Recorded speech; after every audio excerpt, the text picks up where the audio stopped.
SwayamPrabha. Digital India. Educated India.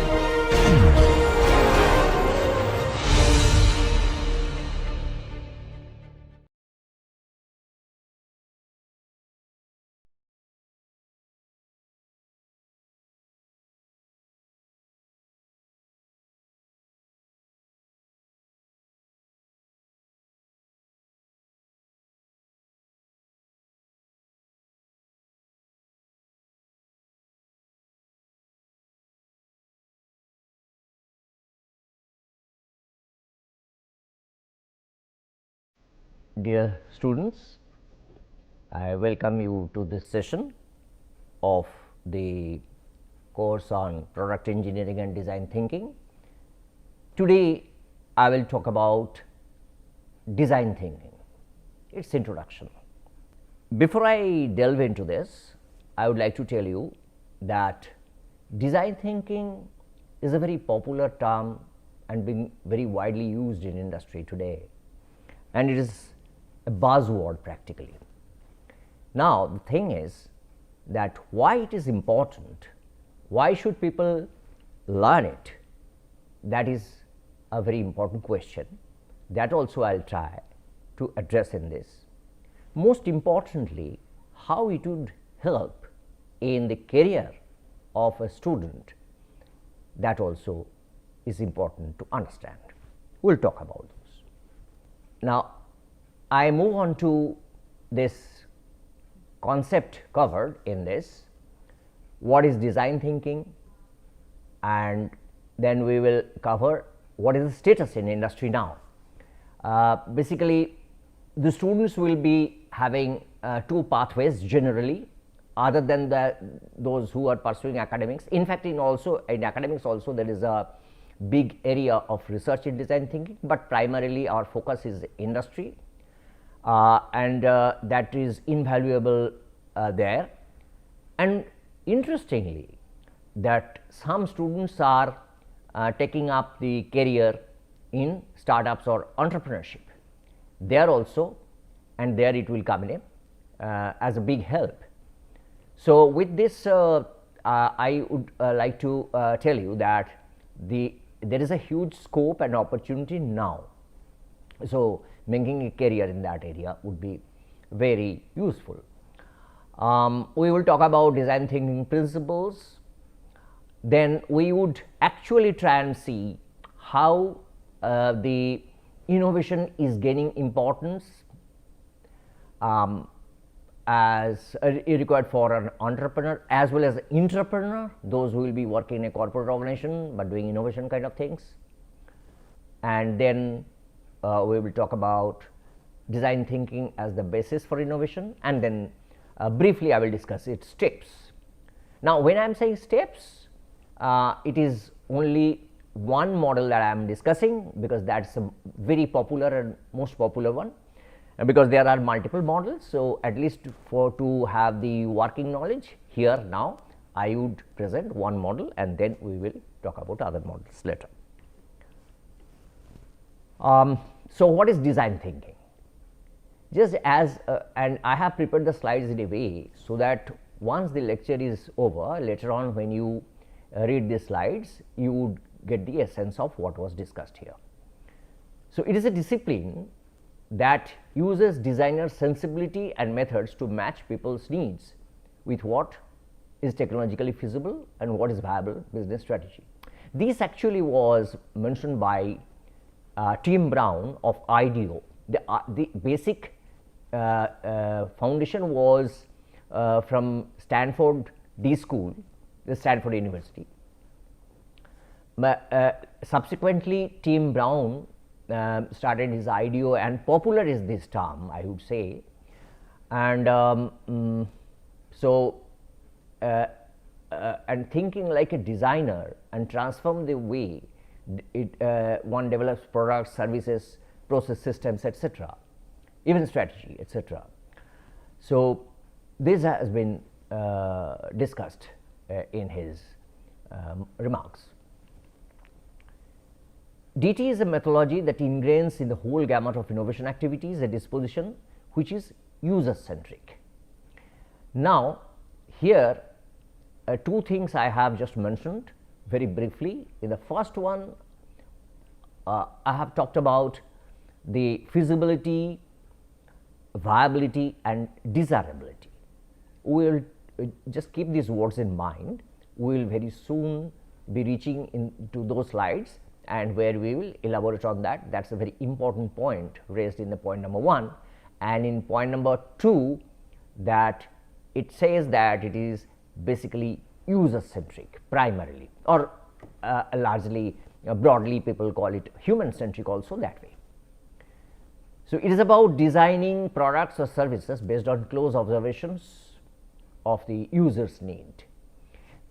Basically, as it is coming from the point number 2, that since it is user centric, we need to be very, very careful and thorough that we understand their need, even the hidden need, which perhaps they have not mentioned explicitly, but to understand their desire and the source of delightment, so to say, need to observe, like someone is working, but his facial or her facial expression says that it is not comfortable, although that explicitly one might not have stated in any document, but that is the observation the designer has to make and design the product accordingly. And there would be the desirability aspect, which would be addressed hugely. Now, as I said, why should we be discussing this? How design thinking helps in the whole industry game. The issue is that currently it is being increasingly being realized that the innovation, the aspect in industry, which the managers and top leaders of industry, they believe and they feel, they realize that it is the one, or at least the one of the top 3 issues that is very, very important for industry's performance, survival, growth, etc. But interestingly and a bit shockingly, it is also reported that only a small fraction, say 20 to 30%, are more or less satisfied with this kind of activities being performed and practiced in those industries. Therefore, it tells us that there is a huge gap. In this slide, I will not discuss this slide in detail by giving the names of the companies, because already those are there. Just I would tell you that these are the data or information which has been gathered from the leading consultants, business management consultants, who are keeping track of all these in industry, and they have reported in recent times, like say KPMG, IESE, the Conference Board, BCG survey and all, and also the similar thing is reported by London School of Economics in the recent time. And if you go to the website or search any research articles or white papers or business magazine articles, you would find every day almost there is an article on this, on innovation, why innovation should be there, and without that how the companies would have a setback. Those are being discussed. Now, what is my contention? Why I am raising this? Simply, I am raising this because now the engineers who are coming out from the engineering colleges, they need to understand and feel that since there is a big gap, that is laying out an opportunity also. So, a scope where one can make a career, because it is quite evident that there is a gap. So, naturally one has to look at the gap and prepare oneself for that, so that induction becomes easier and good. So, that is what I have talked about. The people's professional career would be enriched if this practice is understood beforehand. Now, here the moment I talked about the two areas of its application, one is the corporate, another is the startups or enterprises, new enterprises. Here basically I would like to tell you that it is gaining impetus and huge interest, and the evidence of this is that there are magazines being published in the title called entrepreneurship. Now, this might appear to be a new term for you, entrepreneurship. You have heard entrepreneurship maybe, etc., but then entrepreneurship is a kind of entrepreneurial mindset of engineers or professionals, people in the industry or corporate organizations. Like you have heard already in big organizations like Google and others, they have a place for such people who would devote a part of their time for this innovation. Now, what is the purpose of putting up this slide? If you carefully look at, there are three bubbles here. Oh, so I was saying the importance. So there is an institute now called Entrepreneurship Institute, and they are publishing magazine. So these magazines talk about the entrepreneurs, those who are with this innovation and entrepreneurial mindset, often uses design thinking, and are working in industry, in corporate organizations. Now, the purpose of my slide is to showing the three bubbles. If you carefully look at that, I said there are two categories of people. One is on the leftmost bubble you would find the entrepreneur, on the rightmost bubble you will find entrepreneur. So, obviously, the startup, if someone is a founder or owner of a company, will have more freedom and also will have to take more risks. And on the other extreme, entrepreneurs of course take less risks, but they have the similar mindset. The intersection of these two is they both are leaders in that area of innovation, and they are innovators. So, here our focus is as they are innovators. From here we proceed that now that we have understood and established what is the purpose and need particularly of innovation oriented studies, we will move on to connect these two, which tells us that how design thinking can be considered as a basis for innovation.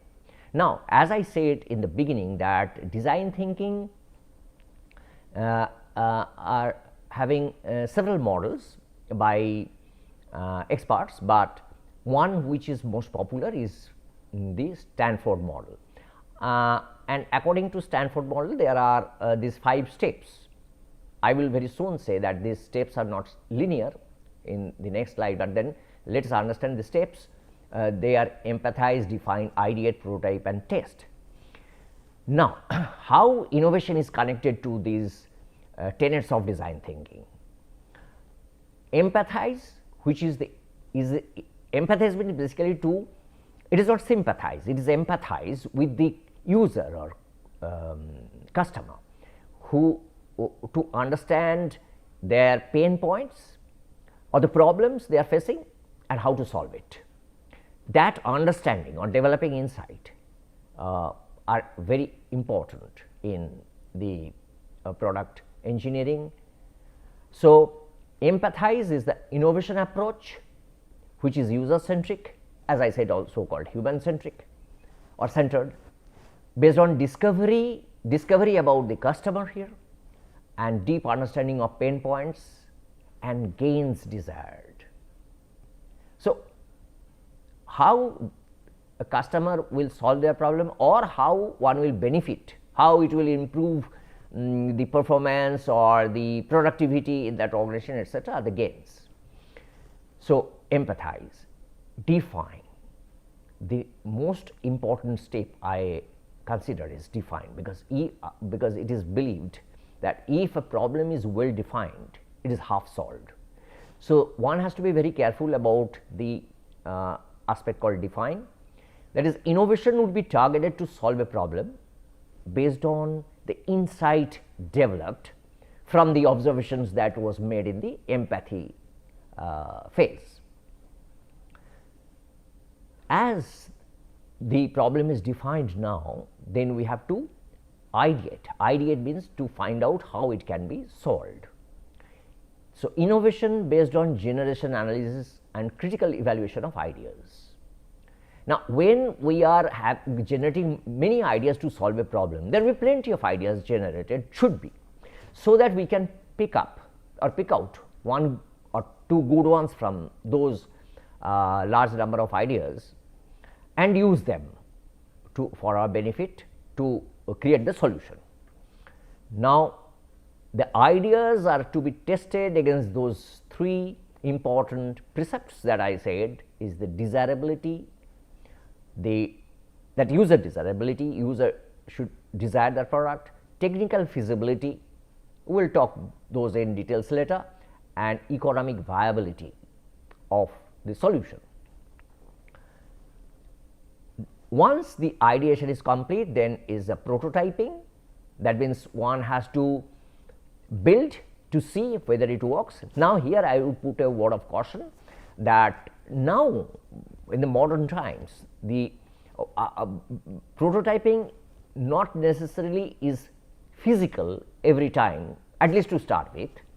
There are digital prototypes, there are softwares, even the common softwares like SolidWorks, etc., can be, or any CAD software for that matter. Many CAD software and CAE, computer aided engineering or simulation software, can be used for this purpose, both in the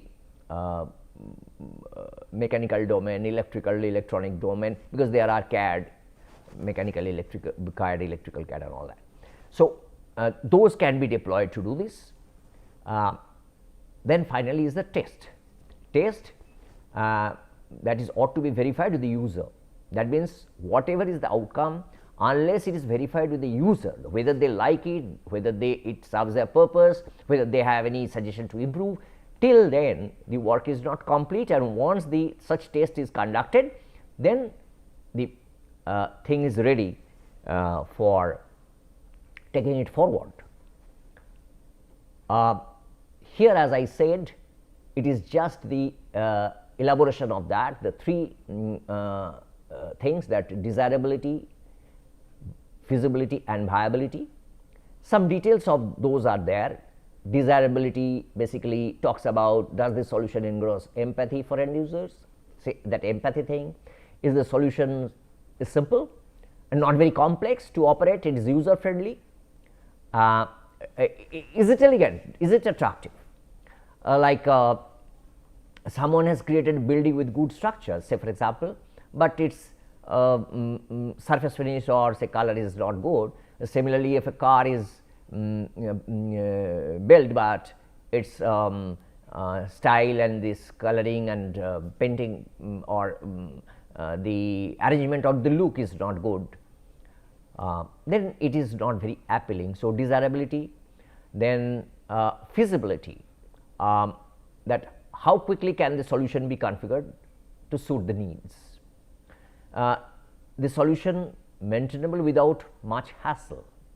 I am giving the introduction today, we will discuss this in detail subsequently. Is it consistent with the existing system profile? Is the whatever is being done, is it supportable? That means, whether if that product is sent out to the market, can we maintain that there?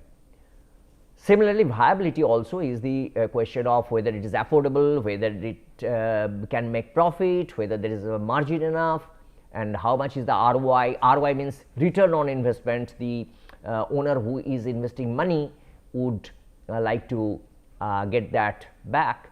So, how that will happen, because after all it is industry, and whatever they do, finally it turns out to be a business venture, and so or business activity. So, naturally that question is to be asked. And here on the right side you see the product creation phases.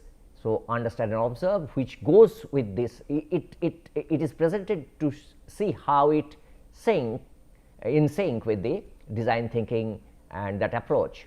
The visualize or realize, the evaluating or refining and implement it, building the prototype and manufacture. So, these are the activities which are in sync, that is to show.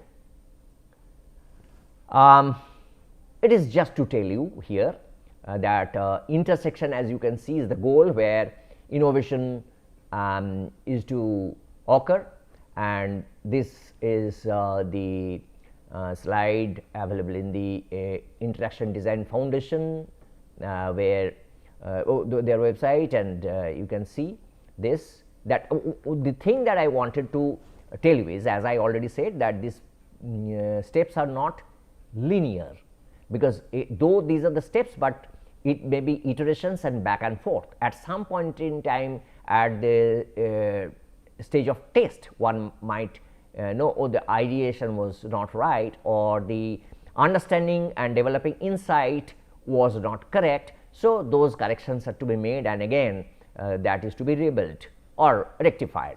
So, this is a non-linear process. That is what I just wanted to impress upon you. Though, and as I am saying that these are the aspects we will discuss in detail, but today being the introductory discussion, I am duty bound to give you overview of the whole thing. So, here I in brief would tell you that the steps are the empathize, that is holding back one's opinion, how it is done. That empathize means if we go ahead with our beliefs or honest beliefs even, or the culture or the knowledge that this will work or that will not work, or people would like it or people do not like it. So, those notions actually comes against a good product creation. So, it has to, one has to be of open mind and to go to the field, which in Steve Blank's word is go out of the building. That means go out and to the field, find out what is actually happening there, find out what is the problem, what is the pains. So, from that, so it is to be done, and to set aside one's own point of view and try and be curious and learn actually what is needed. It is not easy, because we are programmed to from our childhood to know that what is right or what is wrong kind of a thing, but then but that notion in product development may not always work so well, because the particular culture of a particular region or group or community or segment may need a relook or reconsideration. Defined, as I said, is the very important part, and it is assimilation of the information gathered from the previous part, that is called empathy. And it has got main two things. One is analyze the problem, and then whatever we have got from different components of analysis, then we sum up them, combine them, collate them, which we call synthesizing or synthesis. So, these are the two processes. One is the breaking down of the complex concept into problems, so that its understanding is good, and then synthesis is bringing all the parts put together, so that it makes sense of the whole thing, leading to create a meaningful and accurate problem statement based on developed insight is a big takeaway from the defining phase. That insight is the most important part. Ideate, possibly we will be talking about some other methods later, but here I would like to tell you, perhaps you all have practiced or you have not practiced it knowingly, you know that is in a group meeting you do brainstorming. So, brainstorming is a very important and powerful tool here that is deployed for creating ideas, generating ideas, because here it is believed that more ideas, here we are talking about quantity, the more ideas, we are not actually checking the quality at this stage when we are doing brainstorming. The problem, there may be different ways to look at a thing or solve a problem. So, at this stage one should not be worried as to whether that would work, or one should not criticize as to whether its significance is high or it is at all useful. First, at this phase, the objective is to collect as many ideas, like when people say that okay, there will be a telephone, or there will be a computer, or say for example there would be optical fibers or transistor, that those at those were say at those times, or people, or when people thought that they will be going to the space, to the moon. So, all these are the example of wild thinking, but at this stage therefore, the idea is to get as many as, because there would be opportunity to screen them in the concept development stage, where we would be screening against those filters, the 3 filters as I mentioned, their desirability, feasibility and viability. So, against those filters they will be tested to get the idea for further stage, that is called prototyping. So, prototype is an early inexpensive scaled down version of a product that can be used to obtain the test results. So, it is not the complete product, but you have many times heard some websites are being launched as beta. So, the beta version is tested by people, and if they find it is good, then finally the website is launched. Similarly, the first prototype is prepared for 2 things. One is that one has to see whether that functionality is happening with a particular aspect, and then once people are satisfied, then would move for developing the product, which is a full scale one, with more expensive and with the actual manufacturing processes, etc. Suppose some gear, whether the gear profile is working or not, one can see that by producing it in 3D printing machine, but that would be made suppose of plastic, but then when in real use they have to withstand the torque, then one has to make it of steel, but then whether the functionality of gear is questioned, then that is good enough. So, there are 2 kinds of prototype. One is called low fidelity prototyping, another is high fidelity prototyping. The low one, which is the very early stage kind of a thing, which is just not very complete version, rather often uses a few features to check, test okay, whether those will work. And then where a higher level, or which is more closer to the product, resembles the product, is high fidelity prototyping, the version more closer to the final outcome or the final product. So, these are the 2 types of prototyping. As it is an overview session, I would be discussing those in detail later. Then the final part of it is test, already about which I have said a couple of words. And testing in design thinking refers to an purpose for obtaining feedback from the customer or user, as I said earlier also. This is about functionality, this is about feature, this is about maybe aesthetics, maybe about the ergonomic aspects, whatever. So, now why testing? Collecting feedback is crucial in design thinking and product innovation, because without proper understanding of the user's needs, one cannot develop a very successful product.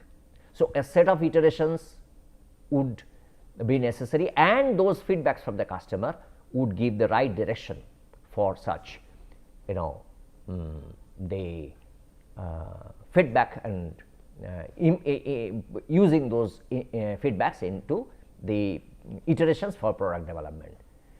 If the user encounter any problem with the present solution version, then the product engineering team must rethink and design some alternative versions. This is exactly what I mentioned in the earlier point, and therefore, if that is done, then we may believe that a good design thinking process is adhered to, and we can expect that a good product will turn out from this practice and paradigm.